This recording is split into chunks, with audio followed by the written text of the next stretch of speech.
Mickey Hart here, you're listening to the GAA Hour Football Show. The GAA Hour with Colin Parkinson is brought to you by Paddy Power, home of the Money Back Special. I'm not finished yet, it took me a long time to get here.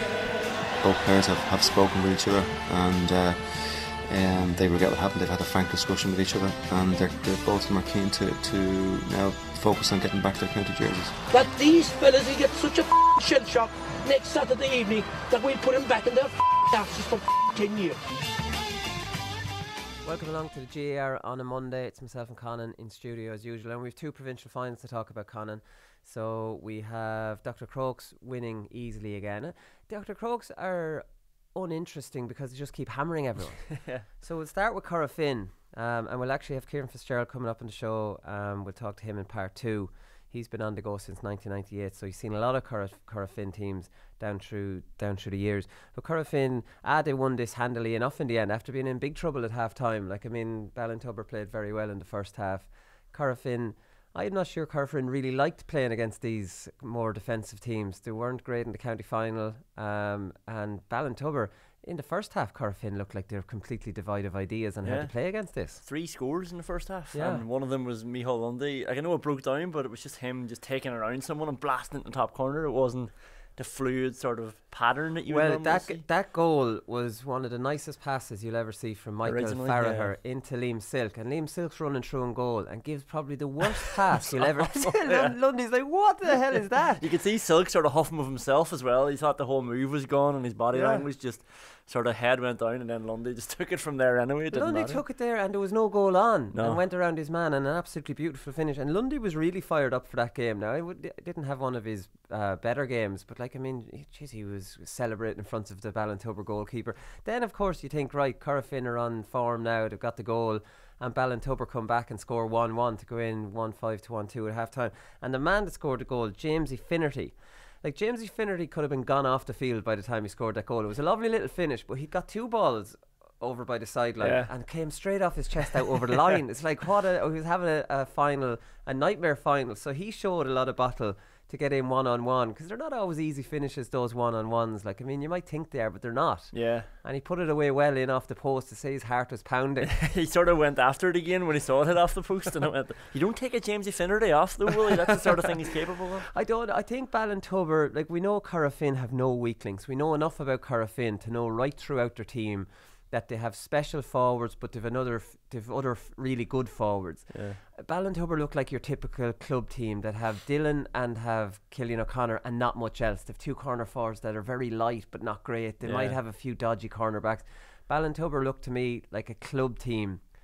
Corofin are obviously a club team, but they're on that higher level of club team. They're on the Crokes level, even Kilmacud Crokes level, even Portlaoise level. There's no obvious massive, a dodgy corner forward cornerback, because they're especially in Laois club football, it's always the case. We'd always be like, they'd have a good man marker or 2, but we've got 6 good forwards, mate. So you come to us with 2 good man markers and the other 4 will run amok. Do you know what I mean? That's when you have really strong players in every position. Yeah, most club teams you only really worry about 2 players in the forward line. If you can shut them down, then the rest aren't going to win the game for them. And you could see that even in the general play. Some of the ball that Cillian O'Connor was getting was horrible. It was just bouncing towards the sideline. He had to make these 40-yard runs out to collect it, but it was because he was getting every single ball. It was going to Cillian or nobody really, and Alan was obviously picking up a lot. No, that was it. But I think when Ballintubber started so spiritedly, is that the right word to use? But they were dominating midfield. Gibbons was flying at midfield, and maybe they exposed a slight weakness. Daithí Burke looked to be put on Diarmuid O'Connor as a man marking job, but they were dominating the both kickouts. So unless that's a slight potential weakness on the Corofin team, you know what I mean, make them go along if you've got good fetchers in midfield. Maybe Ballintubber showed a weakness. We know there's not that many. We'll ask Kieran Fitzgerald. It was a brilliant second half performance obviously by Corofin, but they looked very flat in the first half. They won the second half 1-8-4, and obviously the spark. We'll talk about there's not much else we can say about Ian Burke really. We'll talk about him in performance of the weekend, but he completely changed the game, gave him that focal point, threw the ball around really well, and we know everything. And it just goes to show, and I'm constantly saying this, he gives them more of a game plan. And we'll talk about Portlaoise in a while again. I often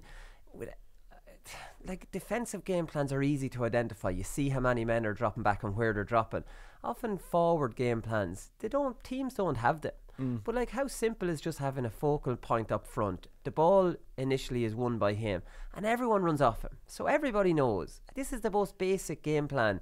That when I was playing with Portisha, I was the ball winner and I threw it around. Yeah. Most of the time. But it's an obvious game plan that when I'm on the ball, sure, everyone can come alive because they know that's the game plan to throw that around. Well, maybe with Laois that was the game plan, and even under Mick O'Dwyer, but that's a game plan.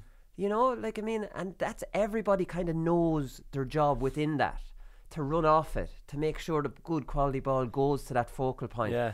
And it's just a focal point, and it's just such a basic thing. And look how Ian Burke, being that focal point, now he's obviously brilliant movement, but how that can just transform how Corofin looked. Yeah, and it's not even just where they're winning the ball because of him, but what it does is it drags a fullback out of the way. It drags somebody else along because they're panicking about this guy who's just won the ball. It just causes chaos in the opposition half. And then you have the ball in this great area, and as you said, then when people know it's going towards Ian Burke, they know it's going to stick, they know he's going to be free, and then 3, 4, 5 people all come off him then, and he can find any one of them, like whatever angle they're running. Yeah, it looks so easy for him. So easy. So basically, when players are like, we don't know what our job is, your job is to move the ball fast and get it to Ian Burke and then run off him. Yeah. Like it's basic, but like they're tactics that have been going on for donkey's years. Yeah. Like they actually are, and it still works in the game today, because I think sometimes, because defensive systems have taken over so much, that focal point target man is gone. So it's a lot of a running game now. So like, I mean, the actual coaching in the forwards, I think, has suffered, and that target man throwing the ball around has gone out of the game, and that's why Ian Burke is so refreshing at doing it, because like, it's such a throwback. And that's why he helped Galway so much this year then as well, because Yeah. he came in. We talked all last year about how they were too defensive, and then suddenly Ian Burke's in the team and everything changed. And Everything changes. couldn't believe the contrast between, well, I suppose I can, but when he came on for Corofin, it was like, holy shit, this team is class again. Like, you know, where they were going through the motions a little bit, they looked leggy, looked like they were lacking a bit of energy and maybe a plan. Yeah. Then Ian Burke comes on, and as you said, everybody came alive. Yeah, no, exactly. So Dr. Crokes hammered St. Joseph's Milltown Malbay, maybe not by as much as some people might have thought. There was 121 to 2-9. It's their 5th Munster title since 2011. So, like, I mean, they're in sensational form. I was reading Fintan O'Toole tweet yesterday evening, and it's 7 All-Ireland winners with Kerry in various grades on the bench. So they had Cooper, O'Sullivan, Potts, Kiley, Brosnan, Nocton and Courtney all on the bench, and they were going for a 5th Munster title. So, like, I mean, 7 All-Ireland winners are different. Like, if you win a minor All-Ireland, you're on your bloody club team. Yeah. Like, at that age, you're getting on there. Maybe... Yeah, maybe the year after it. Yeah, the year after it. Think about most clubs. Anybody who's in a minor team will probably be sort of rushed into their County senior team. Like, yeah, if you're in a minor county team, and most clubs around the country, you're targeted to get straight into the club senior team. Like, never mind having 7 All-Irelands on the bloody bench. It's outrageous. It's actually outrageous, the talent they have. So Micheál Burns, Gavin O'Shea, Brian Looney. Looney's such a great club player. Tony Brosnan, Kieran O'Leary and David Shaw, who's keeping the gooch off it. And we know all this. Gooch didn't get on until 43 minutes. We'll have to get Pat O'Shea onto one of the shows soon and find out what exactly is going on there. It's just, I think, like, I want to do something on Crokes. It's just they're winning these games by so much. It's just the interest isn't there, and they weren't on TV yesterday. So they've a 46-point aggregate win over 3 games in the Munster Club, and that's, now listen to this, that's beaten Tipperary, Cork and Clare champions. Like, you know what I mean? Yeah. Like, Tipperary have Clonmel Commercials, who won the Munster Club 3 years ago. Cork won it last year with Nemo. So, like, we're not talking about, you know, donkeys here. Yeah. Clonmel Commercials should have beaten Ballyboden, who won the All-Ireland 3 years ago.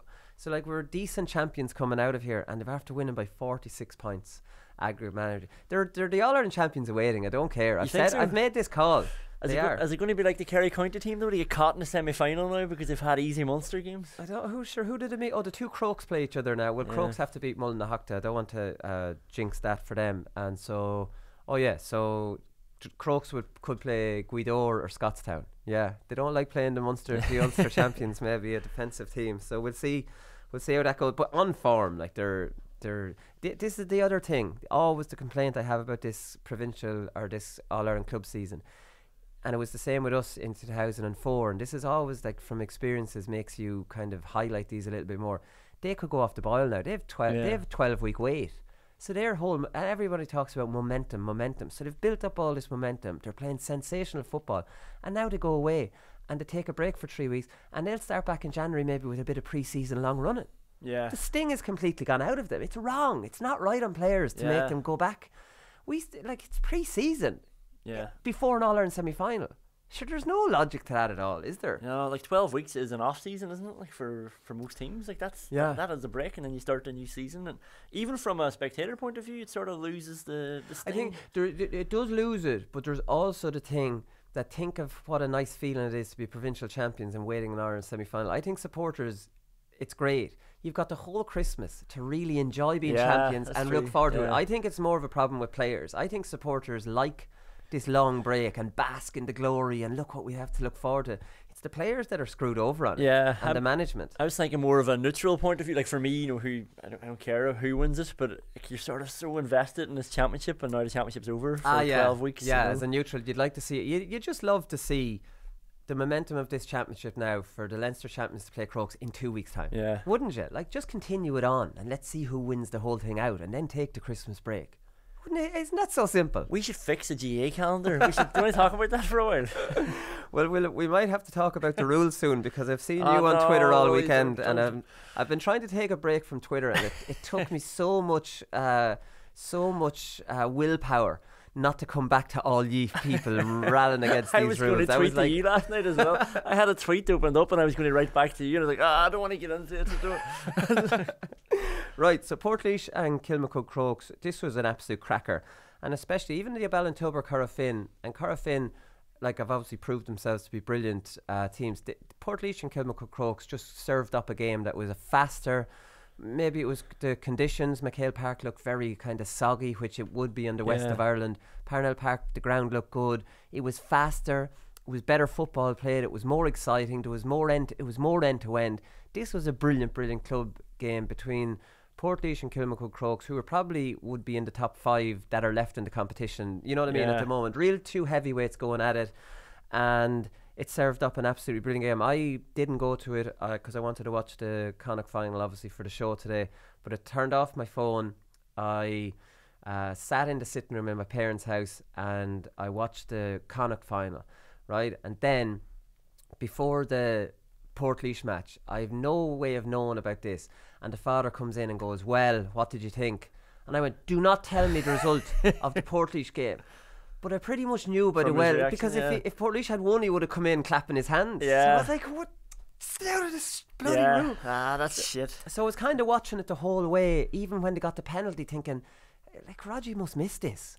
Do you know what I mean? Or else my father would have been in much better form. So he ruined it on me.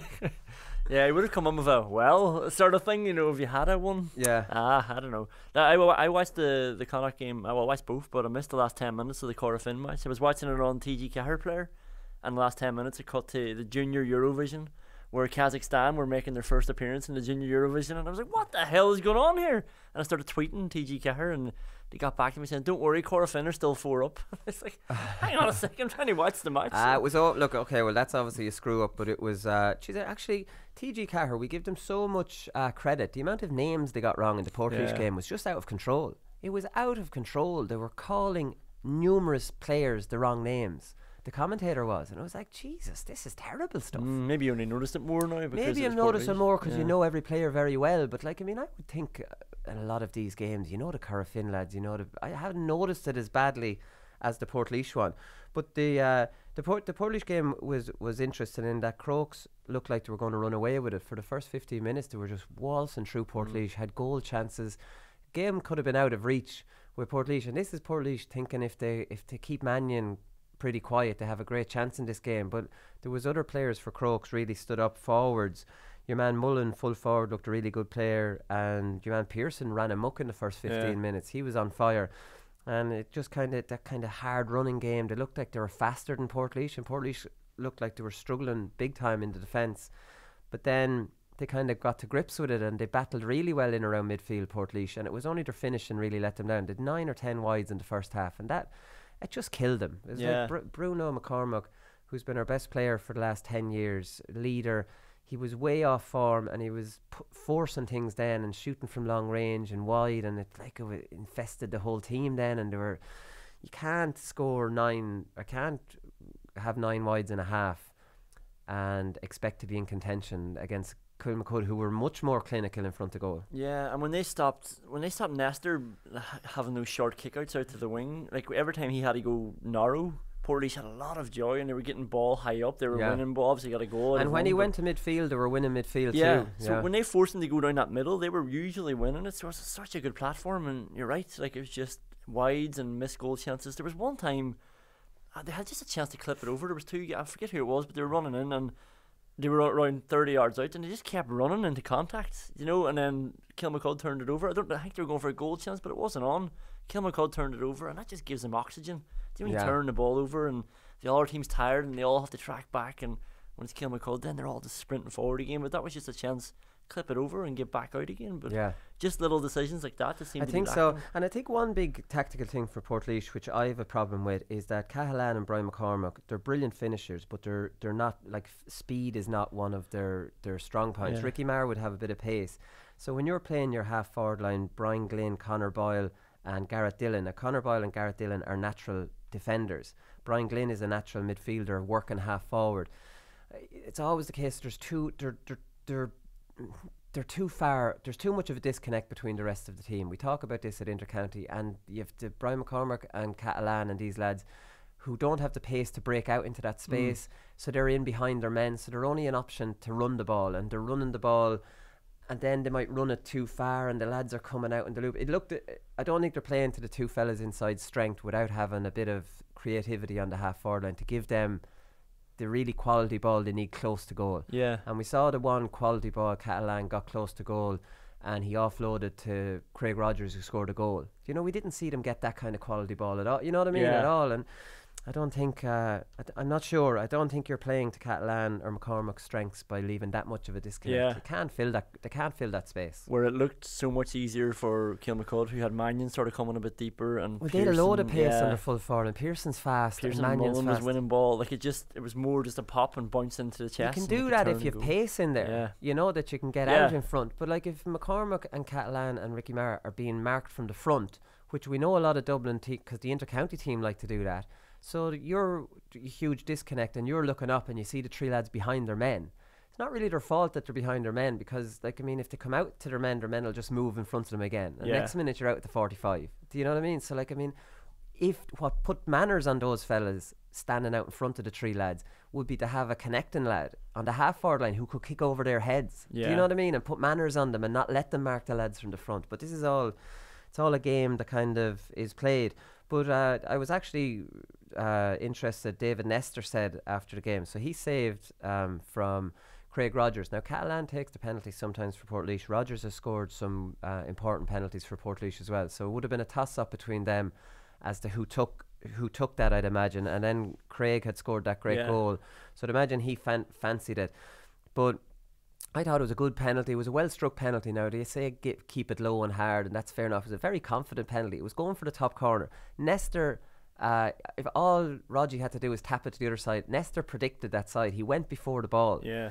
So, like, I mean, he said, Nestor said after the game, I thought it was a good one. He says, look, at my age, going left isn't really an option. So he said, so I went right early. So, like, I mean, he obviously just sprung off his strong side to go that side, and this was his only option, like, which is incredible. So, like, I mean, even to admit that, I hope there's no penalty against him exactly in the final. So you're going to hit it to the bottom, your bottom right and his bottom left. He's not going to get down to that unless he's playing silly beggars with us. But, like, I mean, it was unlucky, I think, from Craig Rogers in that he didn't hit a bad penalty. He hit a very confident penalty. You just give the goalkeeper unbelievable credit for pulling off a brilliant save and guessing right. So he guessed. Like, I mean, it would have been a soccer penalty rolled into an empty net the other side. Yeah, and the keeper does have to guess. It's a small net. It's like, if he does guess, he can cover it all, like, you know, and that's what he did. It was top corner. It was going top corner, and, like, you know, Nestor's up there anyway. Like, so it was a good save. I felt pity for him. Look, you can just say hit it low and hard, but and the other token, like, was into the top corner. Like, you know, if he guessed the other way, it was in the top corner. You could say it was a soft penalty anyways, because I thought it was a soft penalty. It was minimal enough contact. I think Scott Lawless pretty much played for it, I thought. Did you see that on the replay? Like, I don't think there was too much in it. So, like, it wasn't. It was softish. Like, I mean, there's not too much complaints either side. You know, that kind of way. It's very big of you as a Portlaoise man to admit, Willie. At that stage of the game, it was massive, and like Portlaoise, like you'd imagine, like this was a free with the last kick of the game to draw against Ballyboden and send it to extra time and miss the free right in front of the goal. Cahalan now missing a penalty. There's a psychological thing building up there, and for Portlaoise to not have performed at all up front. You know, their half forward line played pretty well, but that's it, the working half forward line. Their full forward line, Catalan, did pretty well. I don't know, they just didn't click. They didn't click up front, and they still could have won it. So, like, I mean, I don't know. It was an absolutely brilliant game. Graham Brody's save from Mullen in the first half was almost beyond belief. He guessed that. Usually you think goalkeepers guess from penalties, which to do. He read that from open play. He was gone before Mullen even kind of kicked that. Yeah, but I think he manipulated that more than guessed. Like, yeah, sort of his body position. He gave him that bottom corner to go to, and then you could see once Mullen was in the middle pulling the trigger, then he went down, like, you know, because he knew he had already made his mind up, and it was brilliant. Like, you know, even just that positioning.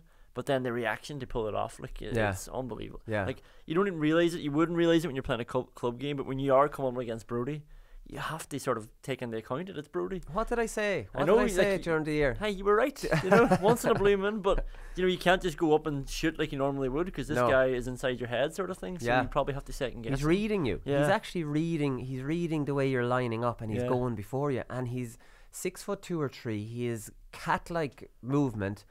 It's very. I told you, it's really difficult to score on this fella. Like, it just really, really is. I thought you were just making excuses for yourself when you were missing against him in training. Trust me, I'm not good at scoring goals, but this fella, I was watching other good goal scorers. Catalan struggles to score on him, that'll tell you, and he's a brilliant goal scorer. So Mullinahachta, they're in the Leinster final, first ever Longford club ever. So Kilkenny, Louth, Longford and Wexford were the only counties not to make a Leinster final. So Longford are scratched off that list. So they're in the Leinster final. They hammered Éire, who finished with 12 men. So 2 of them were straight reds, which is, you know, which seemed to be for striking according to reports. The other one was double yellow. So they didn't look like they took their beating very well at that point. Do you know what I mean? You're better off at least lose without getting lads sent off. I always hate teams that do that. But, like, I mean, apparently this was pretty competitive for the first 10 or 15, 20 minutes. Like, Éire, from what I read, were actually started better. But then Mullinahachta just took over. You obviously had Mickey Graham on the show last Thursday. 3 interviews they did in one show. Trying to show me up here. That's what you're trying to do.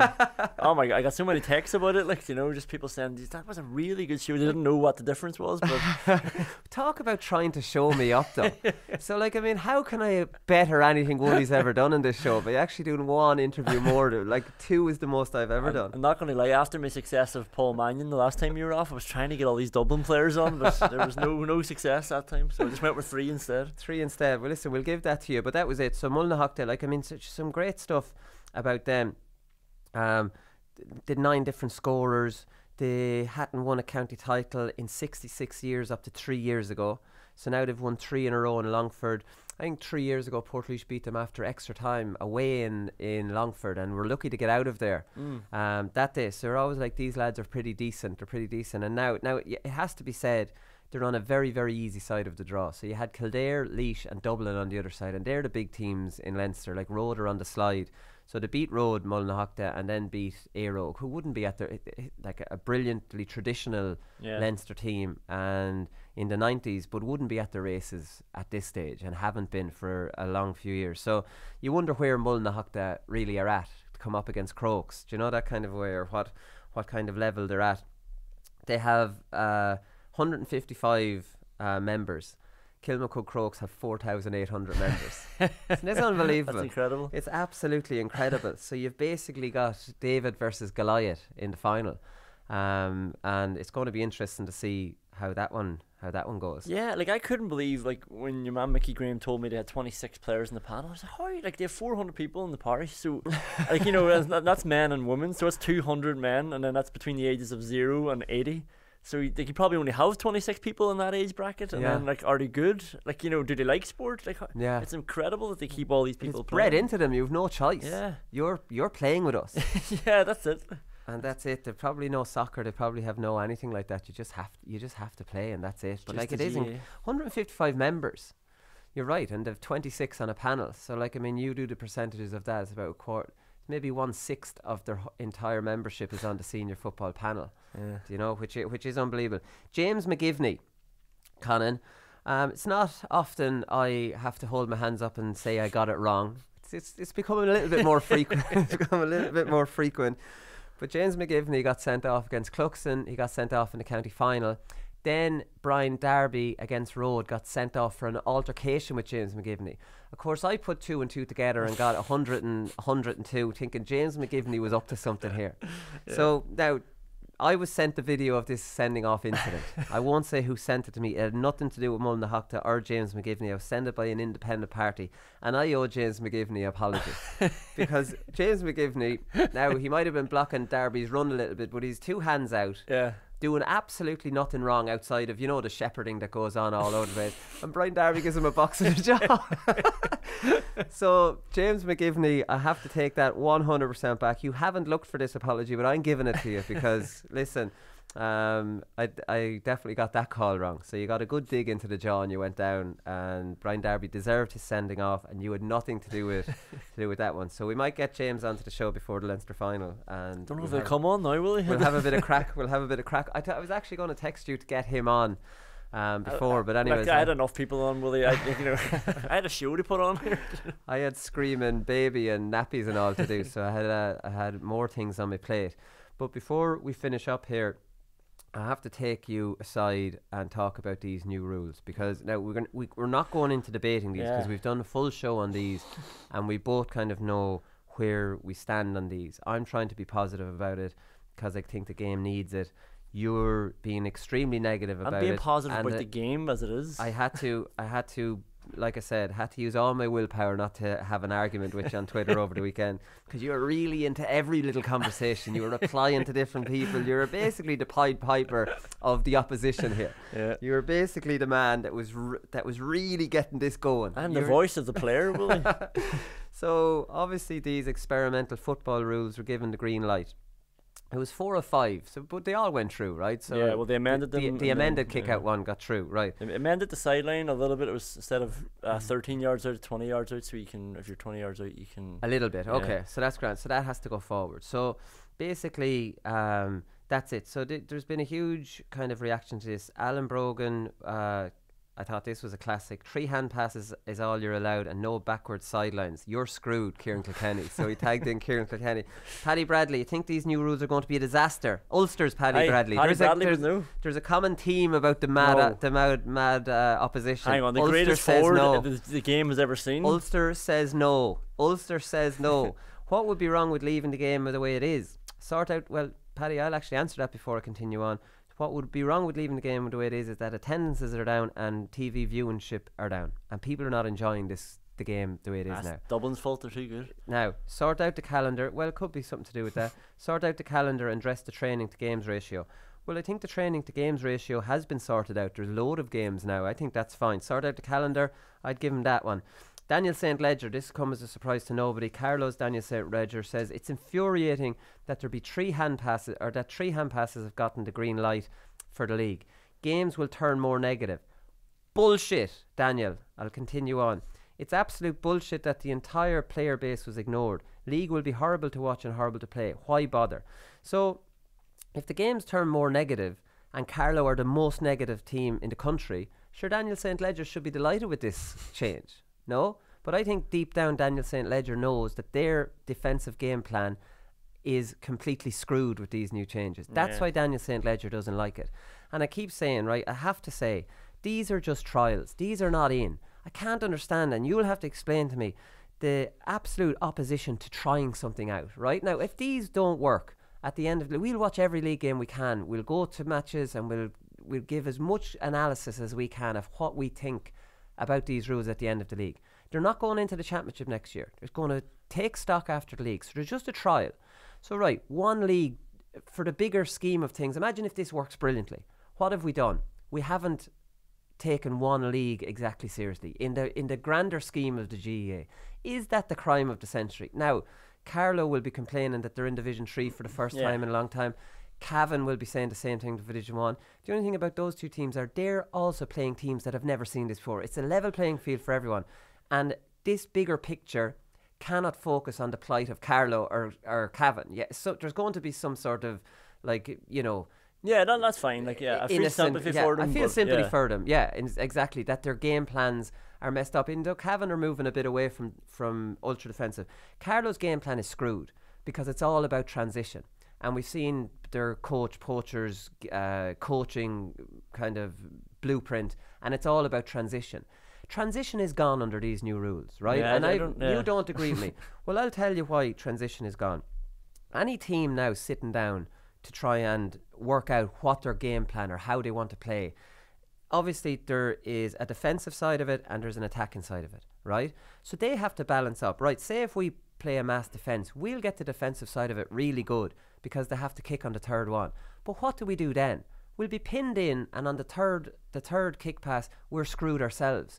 So you have to say to yourself, are you trying to think up of a game plan that completely screws your own team over? Or will you find a balance between, we'll get it back on the third kick down here, maybe with a sweeper like Mark McHugh who intercepts it. Then when we do that, bang, we have options in front and we can kick it forward on the third kick. I can't understand the mentality of any manager that wouldn't think like that. They have to have men ahead of the ball. So mass defences are gone, right? Right now, what's the motivation for mass defences? Defence works because you cut down all space, and you also have an attacking plan in that when you win it over, you can gather around and work the ball up the field through the hand. That's gone now. So I can absolutely, under the current rules, understand mass defences. They make sense. You're completely... So you look at your attacking and your offensive game plans, right? So your defensive game plan has been improved immeasurably, and your attacking game plan is also perfectly competent by working the ball up the field. Now, under the new rules... Yes, your defensive system will still work, absolutely, but your attacking is just going to be laughed out of it. You don't have that hand pass. You have to kick on the third one. You've no one ahead of the ball. It's going to turn you into a farce. We talked about this, Willie. No, but that's strongly what I don't understand the negativity. Let's see how it works. Yeah, I don't think managers are going to sit around and go, well, what way can we get around this now? Right, so say if we mass defences, RIP mass defences, they're gone. Why do you play a mass defence? You usually play it because you're playing against a better team. And now the problem with this is that it makes it easier to keep out a better team because they have to kick it. You know, if you keep absolutely, it makes it slightly easier, but it gives you no attack. Me and you disagree that I still think when you've got 100 metres up to the opposition 45 from your own end line and you got 88 metres from sideline to sideline, I think there's enough space there to get out of your defence with 3 hand passes with a solo, many solos as you want. 3 hand passes. So how difficult is it to get out of a full court press? Against Dublin, it's very hard. But any team with a full court press. Look at the games at the weekend. You done my hand pass and you get it past one person, the thing opens up. You have space. But who do you kick it to then? But you don't have to kick. You can solo. You can solo. You can hand pass 3 times. You can get a whole way up the pitch there, and then by that time you can come back and kick sideways or whatever you want. Yeah. I still think there's enough space to do that, but. So I'll just tell you here now. So then you do get up the other end of the field. And that's the problem. So there you get up the end of the field, and you're facing kicking the ball away on the third kick, just like you had hoped the other team would be doing. So neither team. It's just a farce. And I don't think. You see, this is the point I'm making. You think every manager wants to turn the game into a farce? No, I don't. I think that Jim McGuinness brought in these tactics not to turn the game into a farce, but to win a game. To actually try, because a manager's motivation is to try and win and to try and have a good defensive game plan and also a good attacking game plan. Under the current rules, you can have both.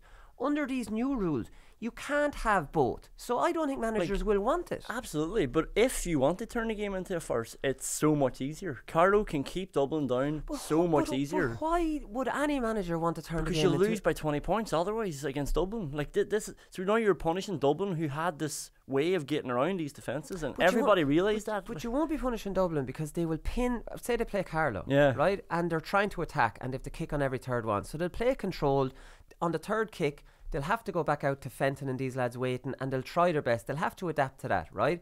So if on the off chance they do turn it over, sure, Carlow are going to be turned over inside their own 45 on the third kick, and they're going and as a result of that, they'll be laughed at. As in, is this all they can bring to the game? So they have no, like, I can understand Carlo's thinking behind doing that, because they're, like I keep repeating myself, they're keeping the score down, and they also have a means to attack. Without having a means to attack, they can't use that. Their transition is gone, and that's why they're in opposition to it. So, look, I don't know. We can only make a definitive. I just couldn't understand the outpouring of constant negativity and rushing the third hand pass and all this kind of doomsday stuff. Yeah, well, there's no need for doomsday stuff, because managers naturally love the game and will want to try and do the best they can, which they are doing. Stephen Poacher is trying to do the best for his team under the current rules. And under the current rules, mass defence with a hand pass transition is what works for him. Now he's going to have to think up of another way from Carlo, and it'll be still slightly defensive, but they'll be leaving 4 up. They'll have to. They'll have no other choice. We'll see. Like the other argument, I think probably the basic one is that, you know, whether like viewership is down or whatever, like this still is the most popular sport in Ireland. There is you have to be a bit more sort of careful with it. Like it's a trial. There's 4,800 people playing for Kilmacud. You know, again, like, it's a trial, Conán. It's not in. It's just a trial. But it is an extreme trial. Like, you know, when we talk about rugby tweaking rules and stuff, like rugby don't say after 3 rucks we'll just kick it. Like that does change how the game's played, and we love this game. Like we do. Like, well, I'll give this to you now before we finish up on this. So in 2011, Jim McGuinness changed the game forever. Now the game that we saw with Donegal and Dublin that day bore no resemblance to anything in 100 years, right? So that was the game changed. So these rules are trying to bring it back to the 100 years and leave out the 2011 the way it's gone with the hand passing. Like you, for example, would have been a supporter of those tactics Jim McGuinness used. Yeah, tactics. That's grand tactics. But how can you? These rule changes are to try and encourage to bring the game back tactically the other way. Now, how can you be a defender of changing the game to a completely other game in 2011? Like it bore no resemblance to Gaelic football that we loved for 100 years. Grand, but listen to me. But now that there's some rules to try and encourage tactics to move back to the more attacking brand, you're against them. So because Jim McGuinness changed the game. This is just bringing the game back. But I don't like defensive tactics, but I like people. It's a sport. People should be allowed to do what they want to do within the rules. And Jim McGuinness was playing football. Like he was playing Gaelic football, playing it his way. And teams and managers should be. It wasn't Gaelic football. It was like you know what the problem is in other sports, like for example, Martin O'Neill and Jose Mourinho, when they do this, we just say that was a shite game. Those 2 managers are dinosaurs. Stay to those tactics. That's what we'd say. We don't say change football.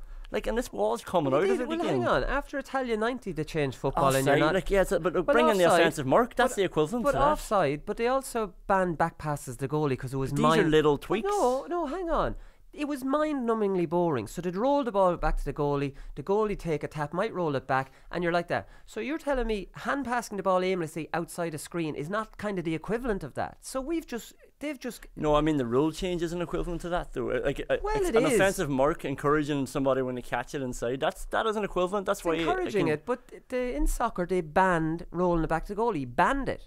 No, you can't do that anymore. Right? So now we're banning any more than 3 hand passes. It's not that far different. It's just complete and utter it's like Brexit. It's like, we have a better idea. We have a better Brexit. Hang on a minute. Wait and see. That you have not been in negotiations. You don't know what you're talking about with your better pie in the sky. Everyone coming up with these better rule changes don't really know. They think they have a better idea, but this is what's gone through, and let's see what they're like. Yeah, we just love our sport as it is. Well, we're just worried about changing it too much. Yeah. Okay. Right. Well, anyways, listen. We'll come back and we'll talk to Kieran Fitzgerald.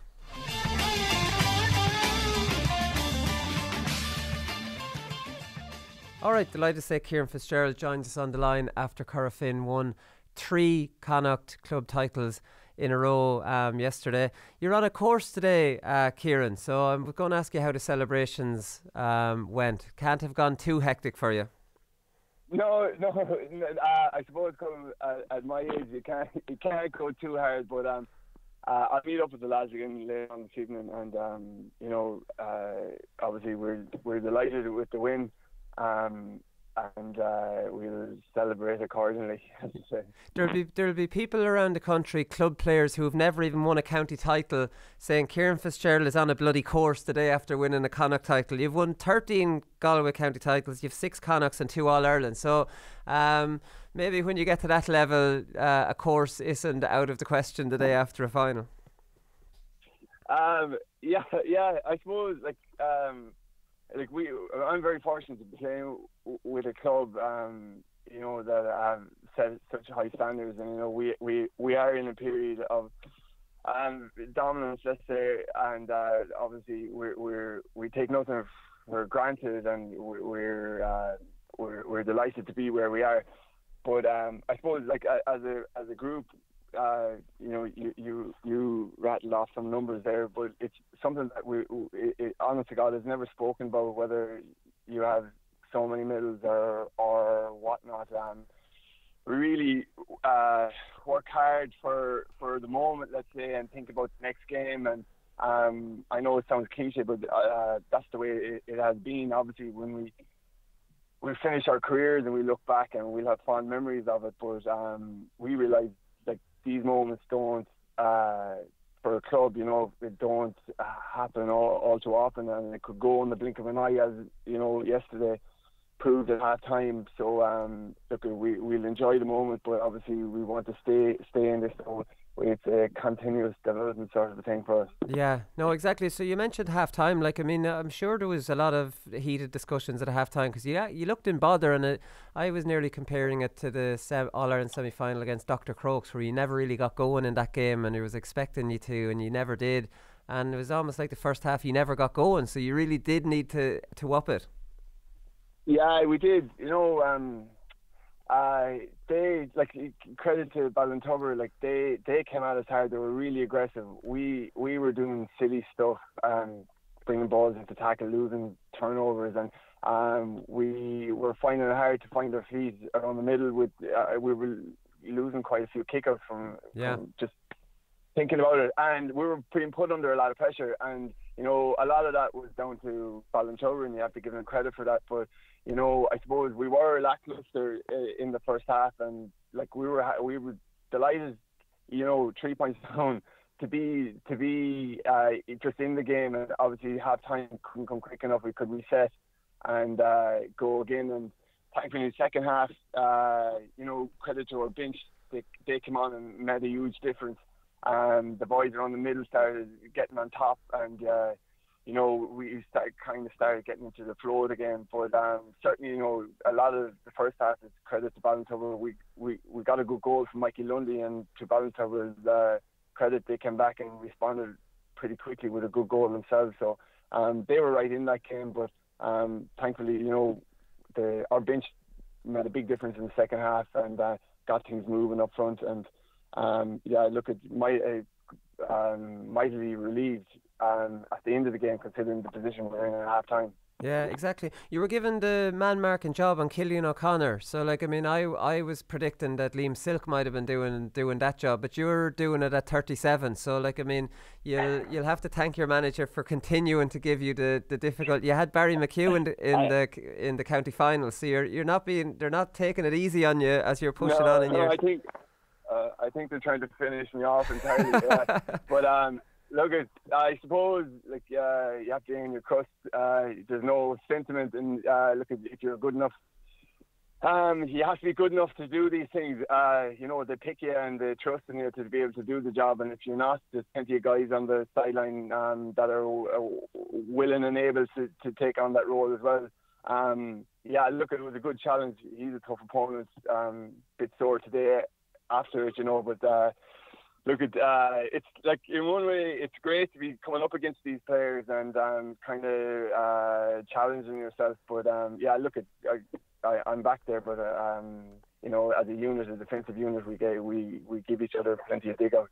Yeah, no, exactly. But I see you were getting very frustrated in the second half there. You were blown up for a couple of fouls. I think you had a fairly strong shout for one of them. The one you got most animated for, it didn't look like much of a foul. But Cillian's good at winning. He's good at getting frees out of situations like that. Yeah, no, he is. He's an experienced player, and When you're marking these lads, you have to be as aggressive as you possibly can, and like you're probably on the edge a lot, and I suppose. I suppose some of those tackles were 50-50, but like some days they go for you, some days they don't, but you're hoping when you speak to a referee, maybe he'll give you the benefit of the doubt the next time it comes, so I suppose there's a bit of gamesmanship in it as well. So you're in your 21st season for Corofin, which is incredible. I was actually looking today, by the way, you have a terrible date of birth for minor and underage football. You're born on the 1st of January, which must have been a disaster. But you're in your 21st season. I was reading a lovely little bit there that when you started out in 1998 with Corofin, you played with Ian Burke's father, you played with Daithí Burke's father. Ian Burke's father's Ollie, Daithí Burke's father Jerry, and Ronan Steed's father Eddie was full forward on that team. That's incredible stuff.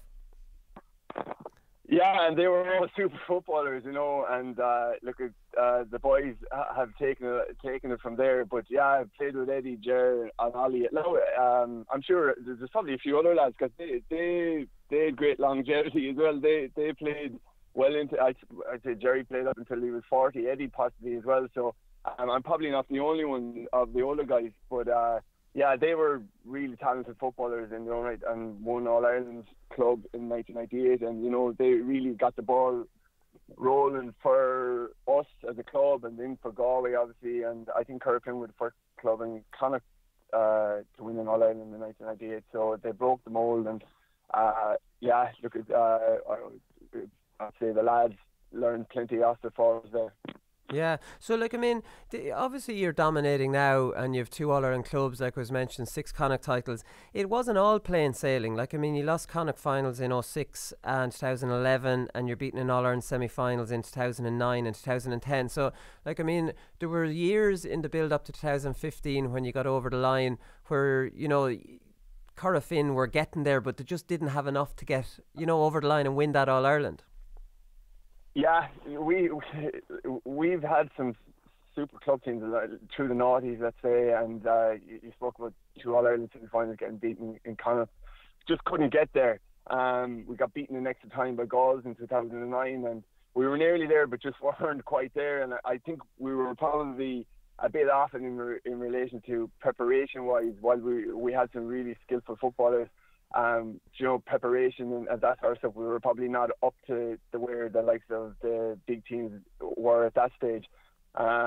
Stephen Rochford came in 2014 and brought in a good management team with Kevin O'Brien and David Morris and those guys who are our current management team, and it kind of changed the face of it in relation to standards, and we started thinking like an inter-county team, and strength and conditioning, nutrition, diet and recovery, all that sort of stuff really started to become part of the daily practice, and it paid huge dividends to us. We won a county final in 2014, got that by Castlebar in the Connacht semi-final, but we knew that there was something.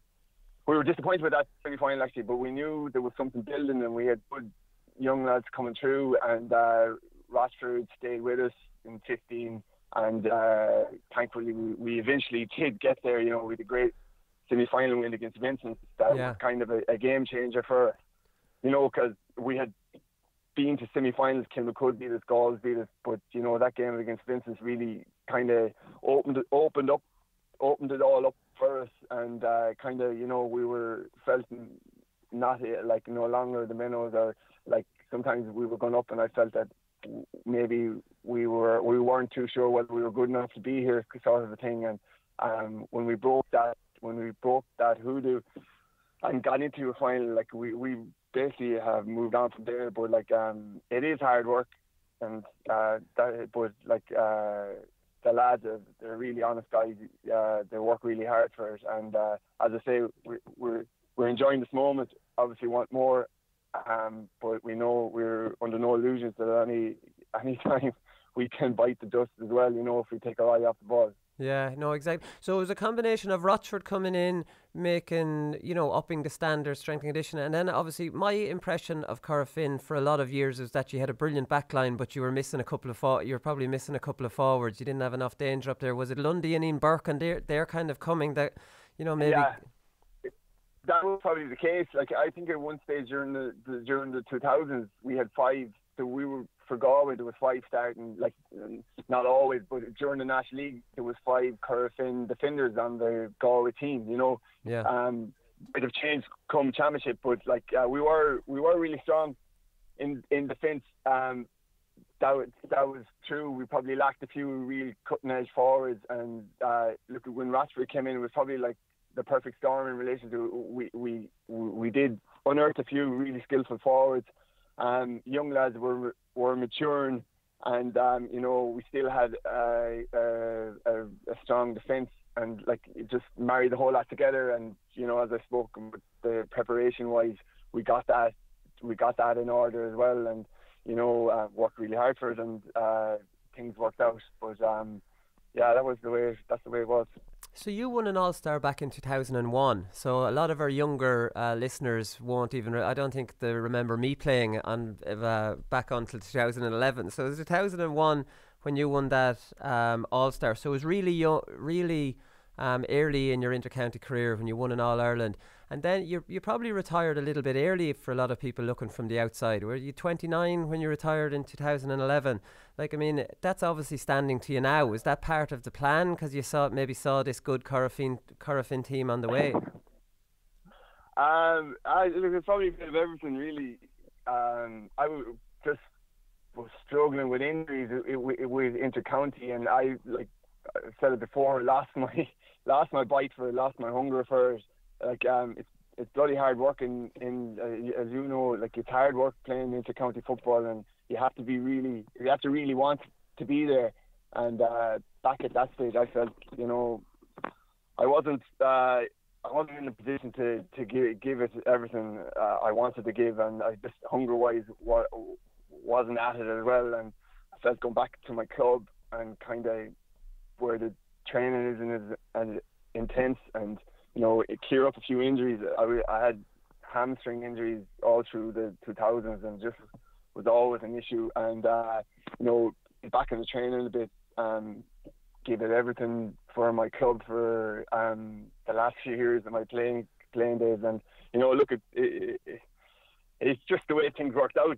I've been lucky, as we spoke about, you know, being involved with a really strong club, and you know, when I left the inter-county scene, you know, I probably gave my body a bit more of a chance, and look, things worked out for me. Right. Okay. So how did you clear up those hamstring injuries as a matter of interest? Was it just probably like recovery wise, like the inter-county training, like, you know, pre-season is so intense, and you have to be at it every day. And you know, obviously I'm a guy that works shift work, and probably not the greatest job shift work for recovery in that. And you know, going back to my club, where I was saying that they're a bit more understanding, and you know, they give you a little bit more rope to mind yourself.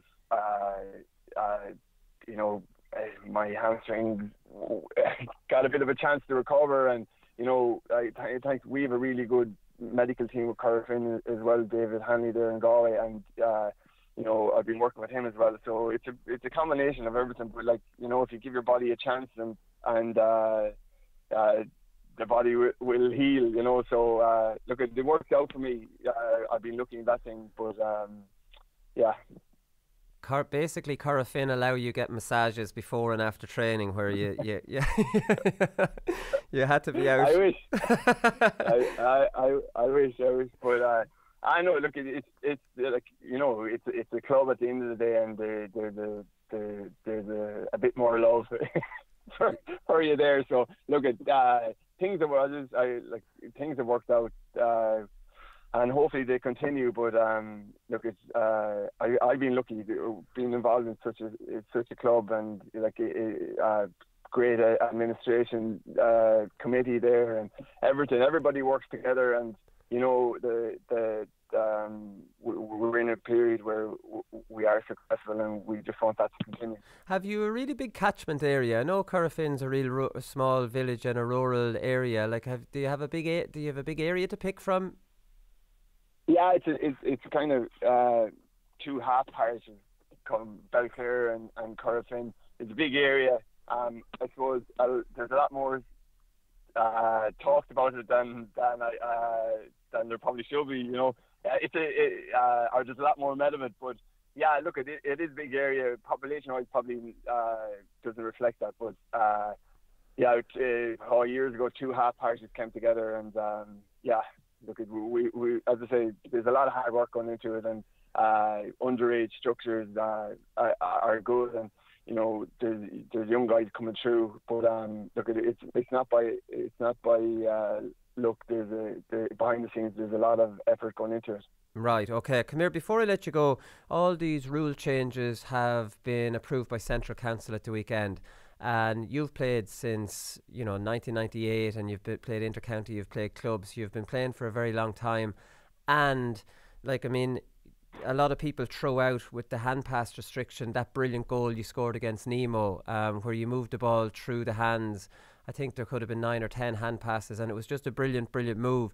And we'll lose goals like that. Now, I'm trying to sell the fact that losing a goal like that is a lot better than having to watch games that, like, maybe you're 5-5 draw in a county final. What's your take on it, having played across the different kind of eras in tactics that you have?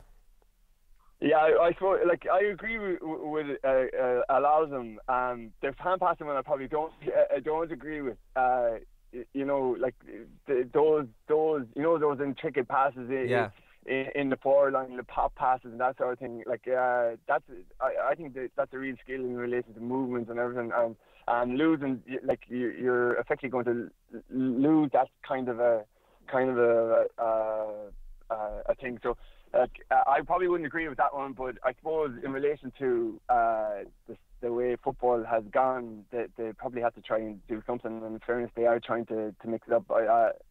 I don't know if is it a pilot or what they're going to do, but I suppose they have to try and do something to shake up the game a bit. But we'll see how it works. I think the National League, it's going to be in the National League, but I don't know if it affects our club championship in February. I don't know if that is. No. You'd be part of this year, so it wouldn't really affect you. Yeah. What do you like around club provincial time? You're playing the Ulster champions. Have you been watching all those games, or do you try and stay away from it? Like, Crokes are burning it up down in Munster. I'm sure you owe them one. Do you keep your eye out for them? I just as a huge interest in football, you'd watch it every Sunday and just see how things are going. I see Guidor were very impressive against Crossy-Glynn. Yeah. Like, it was a good game. I was impressed with them. Haven't seen much of Scottstown, but I do know some of the players, so they're obviously strong as well, and they'll be knocking on the door.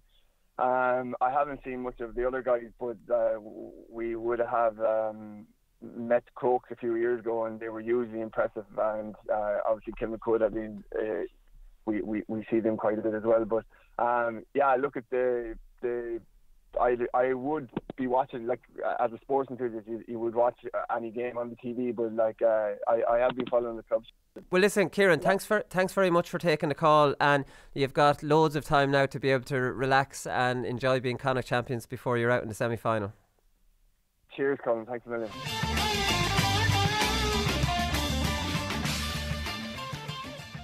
Performance of the weekend, Conán. So Ian Burke obviously is the first one. He was absolutely outstanding, and we've mentioned him at the start of the show. So he came on after 37 minutes, completely transformed Corofin's whole game plan. And I was reading Kevin O'Brien tweeted here Ian Burke's year. So you like this one. So you won an All-Ireland club title, you won a Connacht title, they beat Kerry in the Super 8s, they got to the All-Ireland semi-final since 2001, he got an All-Star. He won 6 in a row club titles, and then he comes back for a Connacht club 3 in a row. So, like, I mean, it's fairy tale stuff, really. Like, I mean, and it just goes to show the run Corofin are on. Like, I mean, they're dominating a good, traditionally good county. Kieran Fitzgerald, 13 county titles, which is unbelievable. They're dominating Connacht, and they're going for their third Club All-Ireland. Like, I mean, this is a serious domination. Yeah, that's Con O'Callaghan stuff there, those achievements that you're reading out. Do you know what he's reminds me of Thomas Muller playing for Bayern Munich. Like, he's not the fastest, he's not the tallest, he's not the strongest, but he's always in the right place at the right time. He has a great brain. He has a great football. And the one thing I always think about him, his hand passes are so aggressive. They open up. Like, it doesn't look like the most complicated. And maybe this is because the runs off him, but his hand passes to somebody always something happens off. Yeah. And maybe that's because everyone comes alive off him. Do you know? And he just takes the right option. But he's just like, no, he's outstanding. He's absolutely outstanding. Kieran Malloy, who was on the show last Thursday, he was outstanding as well. He's a real energizer bunny. Like, I mean, he's a bit raw at times. And the point he scored, I didn't think he had that in his locker. It was lovely controlled curl from right to left. And I was thinking he's more of a punt machine. You know, these kind of fellas who I didn't think he had the ability to have that kind of control over a point. Because he had dropped one short in the first half as well. So I thought the same. Like, maybe he just doesn't have that in him. Like, maybe just a runner up and down. But yeah, he's a racehorse. He doesn't tire. Like, and we're talking about that ground being so heavy, and you could see it in the legs of the players, and they lost energy. But he was just sort of galloping up and down, and like, it was always the first one to go forward, even when Ian Burke wasn't there. And then you could see him, like, just like he got a thrill out of chasing him back as well. I actually predicted him that he was going to be Performance of the Week on Thursday. Did you? Yeah. Fair play to you last Thursday. Well, he's in the mix. We didn't say he is. We didn't say he is, but he's definitely in the mix. But it just shows the importance of good attacking wing backs. Like, I mean, they make things happen. They're coming from deep. It's like in even the Liam Silk run from deep that was spotted. Like, I mean, I just can't understand anyone that would have two wing backs that wouldn't be attacking weapons. Why not? What do you mean? You put your man on the back foot completely. The way the game's gone, someone's kind of watching the house anyways. Go. Join the attack. Join it. And without the ball, don't solo it up the field, because that's just giving teams chance. Give on a pass and you're gone. Yeah. Like, with intent. You know, like, two attacking wing backs, they're the most... Look at Jack McCaffrey. Like, I mean, all these lads, Ryan McHugh coming from deep when he is wing back, the amount of joy they get from being that, having that pace and coming on to the play.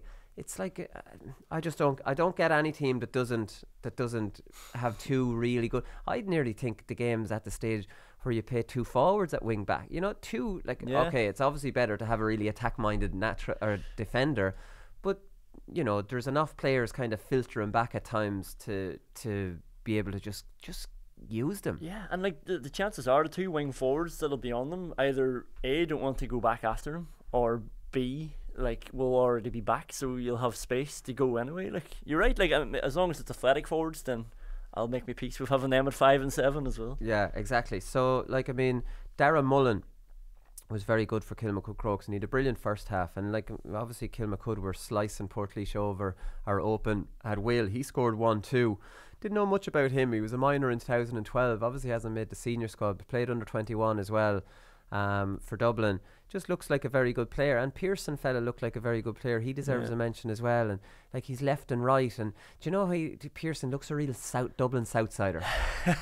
You know, a lot of the Kilmacud, I know they are Dublin Southsiders, but like, they're hard men, but they do kind of, you just look at them and they look like kind of a posh Southsider. Like, because in fairness, Mannion kind of has that look about him. Well, as I well. was going to say Pearson looks like Mannion a little bit. That kind of preppy look. They wear boat shoes and they go to the rugby and stuff like that. Yeah. So I thought he looked like Mannion, but just a bit younger, not as well filled out just yet. But your man Mullen, I thought the best compliment to him was for his goal. Mannion was screaming for it inside, and he just threw a dummy. And that was beautiful. And then Mannion just started applauding him then instead, rather than give out. It's the only way to beat Graham Brodie as well, is to throw a sidestep. Yeah. You don't beat him with shots, we know that. Certainly didn't beat him the second time. But even Mannion was interesting, because David Seal marked him and Seal did very well. Mannion still got 3 from play. So like, I mean, you're being and he was, you could almost say he was marked out of it. Like, he pretty much was. Seal did really, really well, and he should be very proud of his performance. And for that reason, you'd have David Seal in Performance of the Weekend, because going into that game, you're thinking Kilmacud don't have an awful lot outside of Mannion up front. Now, I suppose we know that they have more danger with Mullen and Pearson in there. So, like, I mean, and they're fast and their movement's really good. They have a really, really working half forward line. Or Pat Burke is in there as well. We know that he's dangerous. He has played intercounty. Yeah, I do think Portlaoise might have been not too preoccupied with Mannion, because it's Mannion. But like, there was one stage, I think it was Shane Horan's score, and Chris Finn was free. And like somebody was already marking Mannion, but Chris Finn was sort of keeping an eye on him as well. And Shane Horn ran behind him across the goals, whereas your man's still looking out at Mannion. He just ran behind and put it over. Yeah. Do you know where if he had just turned around, he could have put the tackle in as well? No, that's true. You can't get over obsessed. But I suppose, like, I mean, if you didn't have an eye out for him, you'd be absolutely crucified. Garrett Dillon, I think, deserves a mention. Now, he was outstanding against Moorfield. He was outstanding in the Laois Championship. Wing forward, Garrett Dillon. Personally, I'd have him number 7, left half back, coming at the play an awful lot more. He does his best work when he's actually running, running towards the goal. Now, he can still do that from wing forward, but then again, you're taking away any presence on the half forward line. If you've all three half forwards back, it doesn't go with a game plan that I would like. But Garrett Dillon, like, I mean, it's so interesting when Laois played Dublin in the Leinster final. He's man marking Paul Mannion at corner back. Like, he's a complete all-rounder.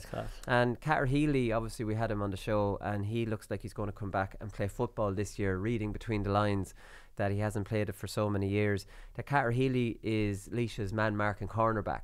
So I'd imagine there'll be a new role for Garrett Dillon on the Laois team this year, either at number 7 or number 10. So, like, you mean, he'll probably be released out of the corner anyways, because I think he has too much going for him to be cornerback. What do you, like, on the evidence of being able to play wing forward that well? Yeah, I'm surprised. Like, I didn't know he was like Laois's sort of man marking cornerback. I was just watching him thinking he was a wing forward, wing back. You know, just loads of. But even like you're talking about Carter Healy there, like, you know, would he be a man marker as well? Is that what you're saying? Carter be then traditionally with the Laois man marker. You know, because even him, like, he's just sort of holding that line very well. Like, he plays a lot of ball out around the middle. He was dominant, sort of under the ball. Like, maybe his man marking days are gone. Look, Carter is 32 now, so, like, I mean, it's hard to stay man marking unless you're Kieran Fitzgerald, who's like a complete freak of nature.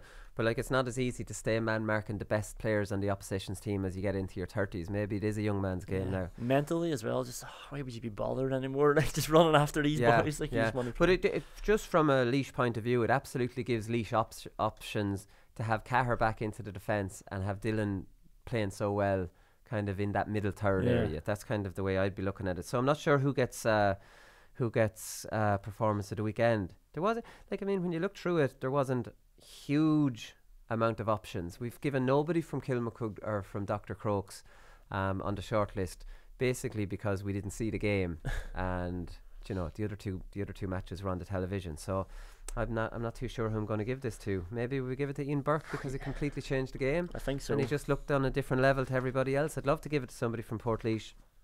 But yeah, I think we'll go with Ian Burke. Like, he only came on, he scored 1-1 and just completely transformed the game. Like, I mean, changed Corofin from looking to be kind of just average enough, if I'm being honest. I mean, Corofin reminded me of that really flat performance they had against Dr. Crokes down in Limerick in the All-Ireland semi-final the year Crokes beat Slough-Nail in the final. They never got going, and you're constantly through the game thinking, they'll get going soon. And it just never came. They were just flat. And it looked to me that they were on that flat kind of thing until Burke transformed them. So yeah, I suppose for that reason, Ian Burke. And I suppose to round off a brilliant year, has Burke won one yet?